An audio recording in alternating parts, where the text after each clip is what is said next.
Hello guys, this is Captain Arvind Pandey. Today I'm going to discuss about the fly-by-wire system. I got a lots of requests on Instagram, on messages, email, and even though lots of students, colleague, and my junior want to ask me, said, can you please explain fly-by-wire? What is the problem related to Airbus recently that currently they are going through with the problem? Now everything is solved. Let's discuss what is fly-by-wire.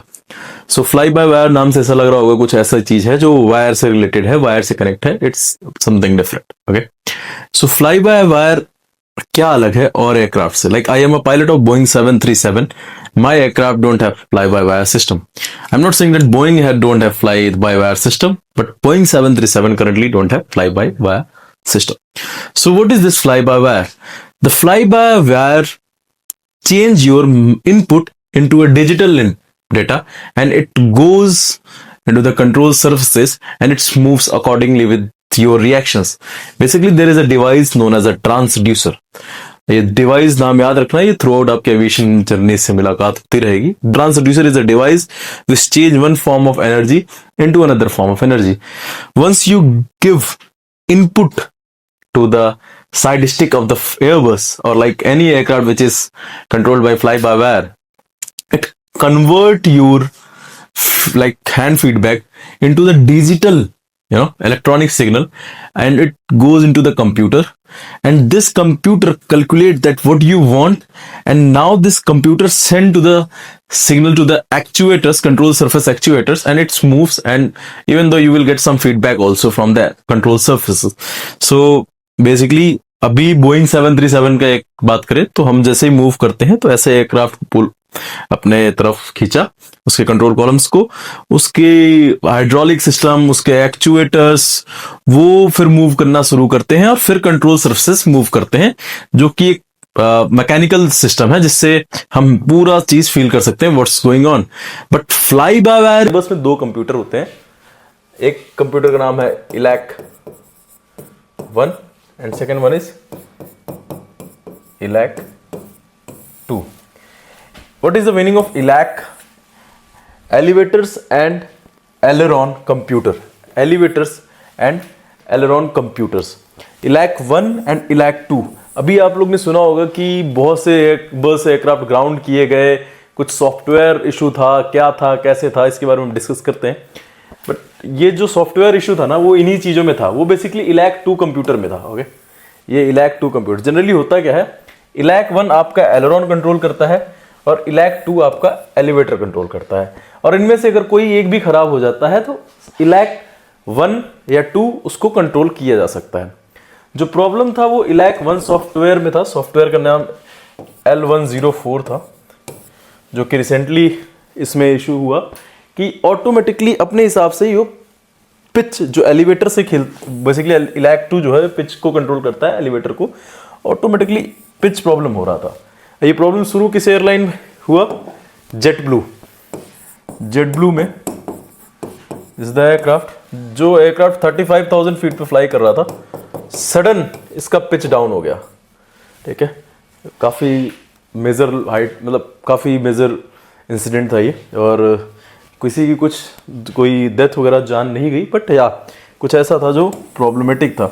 होता क्या है, अब ये एक luck ही बोल सकते हैं. अगर ये टेक ऑफ या लैंडिंग के टाइम होता तो it can be convert in major disasters. Okay, like something very disasters, and it can be very big things happen. और उस टाइम हम फिर वापस पायलट को ब्लेम देते, क्योंकि पायलट नहीं है तो फिर वो कुछ नहीं बोल सकता. इसमें पायलट था, बच गया, और इसने कहा ना एयरक्राफ्ट में कोई दिक्कत है. और फिर एयरबस ने इसको स्टडी की और उन्होंने पाया सॉफ्टवेयर L04 में इशू है, इसको अपडेट करना पड़ेगा.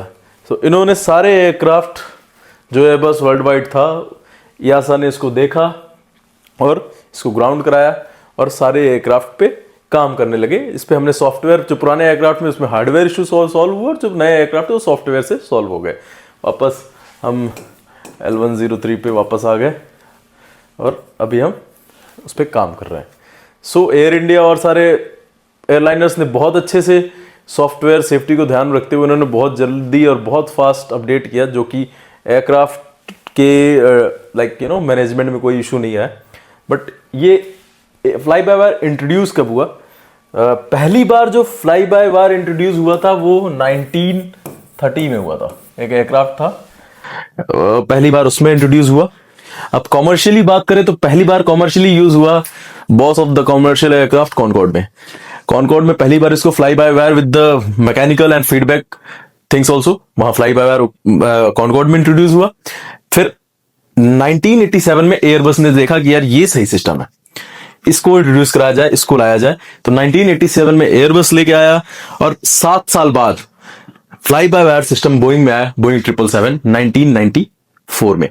ओके, सो बोइंग एयरबस में आया आपके फ्लाई बाय वायर 320 के साथ 1987 में, एंड बोइंग में आया आपके 1994 में ये बोइंग 777 वाइड बॉडी एयरक्राफ्ट, इसी आया Airbus 320।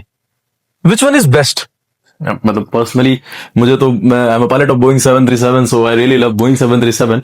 But if we talk about the best thing, so yeah fly by wire कुछ ऐसी चीज है जो बहुत ही अच्छी है। कभी आप let suppose you are a pilot of Cessna 172 152, कभी आप नोटिस करना जैसे ही आप टर्न करोगे एयरक्राफ्ट लिटिल बिट बैंक किया, उसमें वी आपकी वर्टिकल स्पीड बढ़ जाएगी, बॉल्स इधर उधर डिफ्लेक्ट कर जाता है टर्निंग टाइम, अगर आपने सही से करेक्शन नहीं दिया। अगर सही करेक्ट किया आपको इनपुट देना पड़ेगा to maintain the things, otherwise आपके नोज अप या नोज डाउन या ओवर बैंक या ऐसा हो सकता है। Even though it can happen on the Boeing also if you are doing manually Boeing 737, but if you are doing somewhere like Airbus 320 जहां पे fly by wire है, आपने अगर बैंक दिया तो it will just give signals to the ailerons and everything will be controlled by the computer and it will turn gently without losing any height, speed and nothing else. So yeah, if we talk about which one is best, it's like reduce the weight of the aircraft, give fuel efficiency, increase safety and all the things. Fly by wire is best. But somewhere pilots love mechanical input, you know. Yeah, even though F-16 also, the fighter aircrafts also use fly-by-wire system. Basically, fly-by-wires, once you give any input, it convert your input into a digital signal and it goes into the computer. Computer sent to the actuators of the control surface and start moving. That's what you really want. And one more thing, it prevent the pilot errors. For example, if you will do overbank, like in other aircraft, there is no safety. If you do overbank, yeah, it will bank. This is the reason why Airbus say that we are not going to stall, we are not going to like overspeed, nothing else, because we have the system, we have the computers.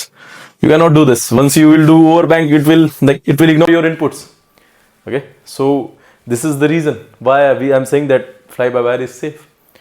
So these are the things that you should know. What is a fly-by-wire? What is ELAC 1, ELAC 2? What is the problem recently Airbus was facing? This is the problem. देखिए भाई L104 पे एक software issue था जिसमें ELAC 2 में issue था। Elevators up down हो रहे थे आपस अपने आप, उनके पास सिग्नल पहुंच जा रहे थे without giving of any pilot input. वो सॉल्व कर दिया है। वो कुछ रेडियो सिग्नल से इशू हो रहा है, सोलर रेडिएशन से प्रॉब्लम आ रहे थे, वो बोल रहे थे। तो या this is the reason that I am here to introduce you the fly-by-wire that will help you and that will enhance your aviation knowledge. And nowadays, if you are like Indigo interviews going on, so this is very hot topic. They usually ask, what is fly-by-wire? What is the problem recently, like Airbus experience? So guys, this is also airline questions, airline interview question for Airbus. Okay, go through it, guys. Go through it. All the best. Have a good day.